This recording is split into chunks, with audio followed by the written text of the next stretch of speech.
വലൈസ ലനാ ഇല്ലാ ഇലൈക ഫിറാറുനാ വലൈസ ഫിറാറുൻ നാസി ഇല്ലാ ഇലർ റുസുലി.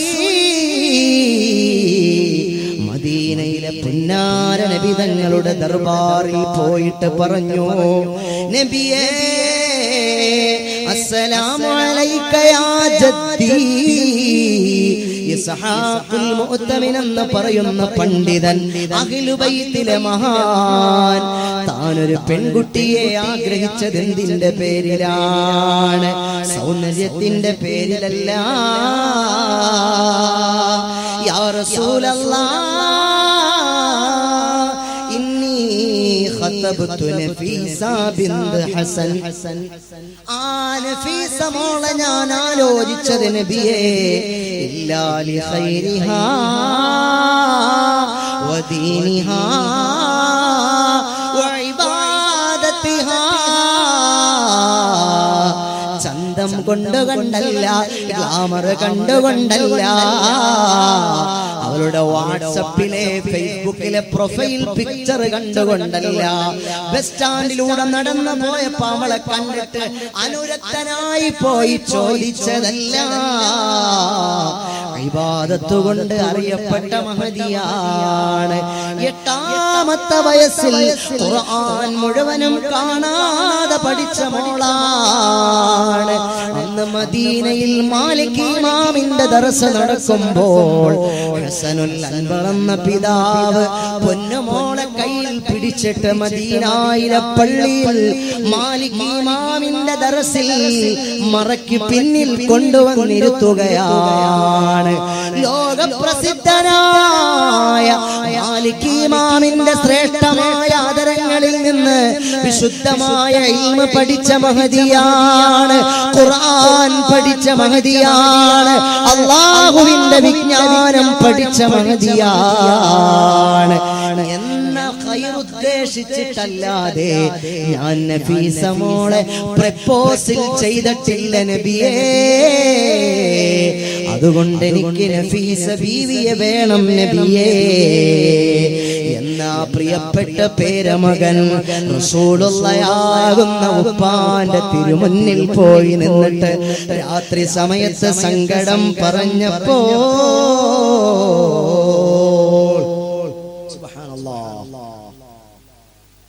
ഹസനുൽ അൻവർ തങ്ങൾ കിടന്നുറങ്ങുകയാണ് തന്റെ വീട്ടിൽ. സ്വപ്നത്തിൽ മനോഹരമായ ഒരു പൂമുഖം വന്നു. സുഗന്ധമുള്ള മുഖം, പ്രകാശമുള്ള മുഖം. മോനെ ഹസനുൽ അൻവറേ, സവ്വിജ് നഫീസ ലി ഇസ്ഹാഖിന് വേണ്ടി നിന്റെ മോളെ നഫീസയെ കല്യാണം കഴിച്ചു എന്ന് പുന്നാര മുഹമ്മദ് മുസ്തഫ സല്ലല്ലാഹു അലൈഹി വസല്ലമ തങ്ങൾ സ്വപ്നത്തിൽ വന്നിട്ട് നഫീസ ബീവിയുടെ പിതാവിനോട് ഇൻഫോം ചെയ്തു. പിറ്റേന്ന് രാവിലെ മഹാനായ ഹസനുൽ അൻവർ എന്ന മക്കയിലെ ഗവർണർ, പണ്ഡിതനായ ആലിമായ സാദാത്ത് കുടുംബത്തിൽപ്പെട്ട മഹാനായ ഇസ്ഹാഖ് റളിയല്ലാഹു അൻഹുവിന്റെ വീട്ടുപടിക്കൽ ചെന്നിട്ട് പറഞ്ഞു, എന്റെ പൊന്നുമോളെ ഞങ്ങൾക്ക് ഞാൻ തരാം.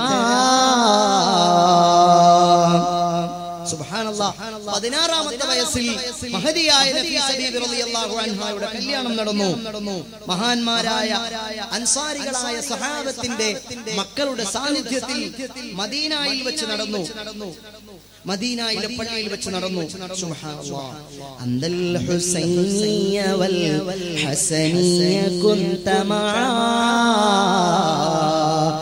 അബംബവും മൻശരി ഫൈനി ഖദ് ജിതമആ. അവർ രണ്ടുപേരും ഹസൻ റളിയല്ലാഹു അൻഹുവിന്റെ ഹുസൈൻ റളിയല്ലാഹു അൻഹുവിന്റെ പരമ്പരയിൽപ്പെട്ട രണ്ട് മഹാന്മാരായ മഹദികളായ രണ്ടുപേർ യോജിക്കുകയാണ്. ശൈഖ് ജീലാനി തങ്ങളുടെ ഉമ്മയും വാപ്പയും അങ്ങനെയാണ്. വാപ്പ കള്ളുടിച്ച് പെണ്ണുടിച്ച് വേണ്ടാതീരങ്ങളൊക്കെ ചെയ്ത് നാട്ടിലെ ഏറ്റവും വലിയ മോസ്റ്റ് ഫ്രോഡായി, തേർഡ് റേറ്റ് റൗഡിയായി, ഗുണ്ടയായി, ദമ്മാടിയായി, കള്ളുകുടിയനായി, പലിശ രാജാവായി ലേഖനങ്ങളിൽ മുഴുവനും വ്യാപൃതനായ ക്രിമിനലായി വാപ്പ ആഗ്രഹിക്കുകയാണ് എന്റെ പ്രിയപ്പെട്ട പൊന്നുമോളങ്ങ് സ്വാലിഹത്താവണം. അവള് ഞങ്ങളുടെ നാട്ടിൽ പച്ചയ്ക്ക് പറഞ്ഞ കോഴിയാവും. കോഴി എന്ന് പറഞ്ഞാൽ കോഴിക്കുണ്ടോ ഏതെങ്കിലും ഒരു കോഴി എന്ന് പറഞ്ഞാലുണ്ടല്ലോ, ഏത് പൂങ്കോഴി ഏത് പടക്കോഴിയെ കണ്ടാലും ആ കോഴിയുടെ പുറകെ കോഴി കുറച്ചൊക്കെ ഓടും. പിന്നെ കോഴി അങ്ങ് അതാണ് കോഴി. ഞങ്ങളുടെ നാട്ടിൽ പറയാം കോഴി. ആ മകൾ അതായില്ലെങ്കിൽ കാരണം എന്താ വാപ്പ പൂവൻ കോഴിയാണ്.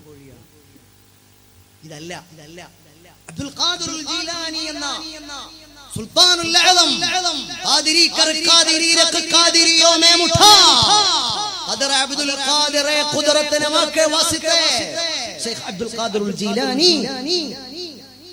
ഖദ്ദസല്ലാഹു സിർറഹുൽ അസീസ് മഹാനവറുകളുടെ ഉമ്മയാരാണ്, വാപ്പയാരാണ്, ചരിത്രം നിങ്ങൾക്ക് പകൽ പ്രകാശം പോലെ വ്യക്തമാണ്. അങ്ങനെയാകണം നമ്മൾ. ഞാൻ നന്നാകണം എന്നിട്ട് എന്റെ മക്കളെ നന്നാകാൻ ഞാൻ ആഗ്രഹിക്കണം. ഇവിടെ നിങ്ങൾക്ക് ഓരോരുത്തർക്കും എനിക്കും പാഠമുണ്ട്. നമ്മൾ സിനിമയും സീരിയലും ഒന്നും വിടാതെ എല്ലാം കണ്ട് എല്ലാ തോന്നിവാസങ്ങളും ആസ്വദിച്ച് എല്ലാ വേണ്ടാതീനങ്ങളും ചെയ്തിട്ട് പടച്ചോനെ ഇലാഹുമായ തമ്പുരാനെ എന്റെ മകൻ കഞ്ചാവിനടിമപ്പെട്ടു പോയി അല്ലാ, കള്ളു കുടിച്ചു പോയി അല്ലാ, വ്യഭിചരിക്കുന്നു അല്ലാ, പലിശ രാജാവാണ്, തേർഡ് റേറ്റ് റൗഡിയാണ്, ഗുണ്ടയാണ്, നന്നാക്കണേ അല്ലാ. യവൻ എത്രയും കാലം കഞ്ചാവ് കച്ചവടമായിരുന്നു ജോലി. യവൻ ഈ നാട്ടിലെ കള്ള് ബാറുടമയായിരുന്നു. അവനാണ് ദ്വാരക്കണത്. ഇതാണ് നിലവിലെ അവസ്ഥ. എന്റെ അവസ്ഥ. നമ്മൾ മോശക്കാരാ. അങ്ങനെയല്ല. മഹാന്മാരുടെ ജീവിതത്തിൽ അങ്ങനെയല്ല. മറജൽ ബഹ്റൈനി യൽതഖിയാൻ ബൈനഹുമാ മറജൽ ബഹ്റൈനി യൽതഖിയാൻ ബൈനഹുമാ ബർസഖുൻ ലാ യബ്ഗിയാൻ. എങ്ങനെയാണ് വിശുദ്ധമായ പരമ്പരകളുടെ സംഗമം, വിശുദ്ധമായ ദമ്പതികളുടെ സമാഗമം, ലോകത്തിന് ശ്രേഷ്ഠരായ സന്താനങ്ങളെ സംഭാവന ചെയ്യുകയാണ്. നമ്മൾ നല്ലവരാണെങ്കിൽ ബിസ്മി ചൊല്ലിയിട്ടാണ് നമ്മൾ സ്റ്റാർട്ട് ചെയ്തിട്ടുള്ളതെങ്കിൽ എന്ത് സ്റ്റാർട്ട് ചെയ്തു നിങ്ങൾക്കറിയാം? എന്ത് ബിസ്മി? കല്യാണത്തിന്റെ അന്ന് രണ്ടുപേരും ജീവിതം ആരംഭിക്കുന്ന ദിവസം നിങ്ങളുടെ കാസർഗോഡ് ജില്ലയിൽ ഫുൾ ടോസറിനകത്താണോ, അതല്ല കാളവണ്ടിക്കകത്താണോ, ബൈക്കിനകത്താണോ, അതല്ല ഇനി നാളെ മുതൽ പുതിയെണ്ണിനെയും പുതിയാപ്പളയും തലയിൽ ചുമന്നിട്ടാണോ നിങ്ങളുടെ പുതിയ ചെറുപ്പക്കാരികളുടെ ജീവിതം ആരംഭിക്കുന്നത്? കൺഫ്യൂഷനിലും ടെൻഷനിലുമാണ്. ഒരുത്തന്റെ കല്യാണം അവന്റെ വീട്ടിൽ പ്ലാൻ ചെയ്യുന്ന നേരത്തെ തന്നെ അവന്റെ കൂട്ടുകാരുടെ മീറ്റിംഗ് നടക്കുകയാണ്. അറിയാ എങ്ങനെയാണ് അവന് പണി കൊടുക്കാൻ പറ്റുന്നത്? അവനെ ഫുൾ ടോസറിലൊന്നും കയറ്റിയാ പോരാ, അവനെ കാളവണ്ടിക്കകത്ത് കയറ്റിയാ പോരാ. അവന്റെ അന്നത്തെ ദുഹറില്ല, അസറില്ല, മഗ്രിബില്ല, ഇശാ ഇല്ല, സുബ്ഹിയില്ല. അവന്റെ പ്രിയപ്പെട്ട പുതുമണവാട്ടിയുടെ വാപ്പയായ ആ പുതുമണവാട്ടിയുടെ പിതാവ് കഷ്ടപ്പെട്ടുണ്ടാക്കി വെച്ച മണവറയുടെ അകത്തളത്തിലേക്ക് റൗഡികളെ പോലെ കടന്നു എന്നിട്ട് കൂട്ടുകാരെന്ന പേരിൽ, കൂട്ടുകാരുടെ സ്നേഹിതന്മാരെന്ന പേരിൽ എല്ലാ തമ്മാടിത്തരങ്ങളും തോന്നിവാസങ്ങളും കാണിച്ചു കൂട്ടിയിട്ട് അല്ലാഹുവിന്റെ റസൂലിന്റെ സമുദായത്തിലെ ചെറുപ്പക്കാരാണ് ഞങ്ങളെന്ന് നിർവാണം മുഴക്കുള്ള നട്ടലുള്ള തന്റേടമുള്ള മസിൽ പവറുള്ള ചെറുപ്പക്കാരാ. അത് മസിൽ പവറല്ല പൊന്നുമോനെ, അത് തന്റേടമല്ല പൊന്നുമോനെ, അത് ആണത്തങ്കട്ട പരിപാടിയാണ്, ആണത്തങ്കട്ട പരിപാടിയാണ്. അത് അല്ലാഹുവിന്റെ റസൂൽ പഠിപ്പിച്ച പരിപാടിയല്ല. ലൈസ ശദീദു ബിസ്റുഅ ഇന്നമ ശദീദു അല്ലദീ യംലികു നഫ്സഹു ഇൻദൽ ഗളബ്. മുഹമ്മദ് മുസ്തഫ നിങ്ങളുടെ നാട്ടിൽ ഇത് പറയാവുന്ന ആ വിഷയം പറയാനുണ്ടാവുള്ളൂ, നമ്മുടെ വിഷയം പറയാനുണ്ടാവില്ല. ആ മാതിരി അതായത് പുതിയ ട്രെൻഡ് ഡ്രസ്സുകൾ ആദ്യം ഓപ്പൺ ചെയ്യുന്നത് കേരളത്തിൽ. ഏത് ജില്ലയിലാണ്? പറയൂ, ധൈര്യമായിട്ട് പറയൂ. നിങ്ങളുടെ ജില്ലയുടെ മഹത്വം ഉയർന്നു കേൾക്കട്ടെ. ഏത് ജില്ലയിലാണ്? കാസർഗോഡ് ജില്ല. ലോകത്തിലെ ഏറ്റവും കൂടുതൽ വാഴ നടക്കുന്ന ജില്ലയുടെ പേരേതാണ്? കാസർഗോഡ്. നിങ്ങൾ പറഞ്ഞില്ലെങ്കിൽ ഈ നാട്ടിലെ നല്ല ചുണക്കുട്ടിയുള്ള കുഞ്ഞുമക്കൾ പറയും പിള്ളവായിൽ കള്ളമില്ല എന്നാണ് നിങ്ങൾ പറയാ. തിരുവനന്തപുരത്ത് എനിക്ക് വേറെ ജോലിയൊന്നുമില്ല, എത്രയും സമയം വണ്ടി കയറി ഇവിടെ വന്നിട്ട് ഞങ്ങളെ കുറ്റം പറഞ്ഞു പോകുന്നു. പിന്നെ അങ്ങനെ ആ ശ്രേഷ്ഠമായ മഹിതമായ നല്ല സംഗമത്തിലാണ് നല്ല സൽസന്താനങ്ങൾ പിറക്കുക. മഹദിയായ അവർ രണ്ടുപേരുടെയും കല്യാണം കഴിഞ്ഞു. അന്നവർ രണ്ടുപേരും തങ്ങിയത് എവിടെയാണ്? ഹാരിസത്ത് ബിൻ നുഅമാൻ,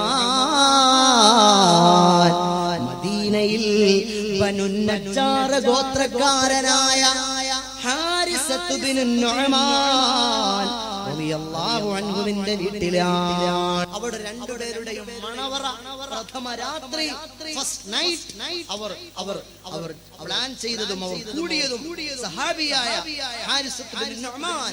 ആ സഹാബിയുടെ പ്രത്യേകത എന്താണ്? ഒത്തിരി പ്രത്യേകതകൾ ആ സഹാബിക്കുണ്ട്. ആ സഹാബിയുടെ പ്രത്യേകത ഖുർആൻ ധാരാളമായിട്ട് ഖുർആൻ ഓതുമായിരുന്നു. അതായത് ഹബീബ് മുഹമ്മദ് മുസ്തഫ സല്ലല്ലാഹു അലൈഹി വസല്ലമ തങ്ങള് ഇസ്രാഇന്റെ മിഅ്റാജിന്റെ രാത്രിയിൽ സ്വർഗ്ഗത്തിലൂടെ നടക്കുമ്പോൾ മനോഹരമായ ഖുർആനിന്റെ ശ്രുതിമധുരമായ സ്വീറ്റായ നല്ല ഖുർആനിന്റെ ഇമ്പമുള്ള ഈണമുള്ള സ്വരമാധുര്യമാർന്ന കർണാലങ്കാരമായ ശബ്ദം കേൾക്കുകയാണ്. മനോഹരമായ ഖുർആൻ ഓതുന്നു. ആരാണ്? ജിബ്രീലേ. ഈ ഖുർആൻ ഓതുന്നത് ആരാണ്? ജിബ്രീലേ എന്ന് പുന്നാന ഹബീബ് മുഹമ്മദ് മുസ്തഫ സല്ലല്ലാഹു അലൈഹി വസല്ലമ തങ്ങൾ ചോദിച്ചപ്പോൾ ജിബ്രീൽ പറഞ്ഞു, ഈ ഖുർആൻ ആയത്ത് ആരുടെ ആയത്താണെന്ന് അറിയുമോ നബിയേ?